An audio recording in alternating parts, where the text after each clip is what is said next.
আপনি দেখতে পাচ্ছেন এই জারটা যদি আমি খুলি তাহলে এটার ভিতরে টাকা তো বেরাতেই পারবেন। যদি না বেরান তাহলে আমার কোনো ভিডিও না করুন। তাহলে দেখুন, তাহলে প্রথমে আমি করলাম আবরাকাডাবরা, গেলে গেলে ছু, টাকা থাকে এর ভিতরে, ছুবে ছুবে ফু। এবার দেখুন, এই দেখুন 100 টাকার নোট, অনেক টাকার নোট তৈরি গেছে। এই টাকার নোটে আমরা কি করব?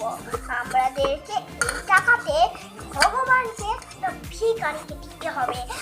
আমরা যদি এইটা না করি তাহলে আমাদের টাকাগুলো নষ্ট হয়ে যাবে। আর আপনি দেখতেই পাচ্ছেন বন্ধুরা, আমরা এই টাকাটাকে নিয়ে চলে আসছি।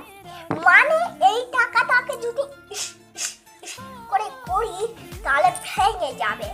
কই টাকা ভাঙবে না টাকা মরবে বলুন? এটার জন্য 5 সেকেন্ড লাগছে।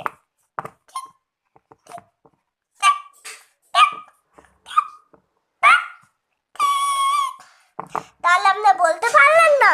ঠিক আছে, আমি বলে দিচ্ছি। এইটাকে আমরা ভেঙে দেব, মানে আমরা লোহার জিনিসটাকে ভাঙবো, লেকিন টাকাটাকে ভাঙতে পারবো না, কিন্তু টাকাটা হলো আমাদের কাগজ।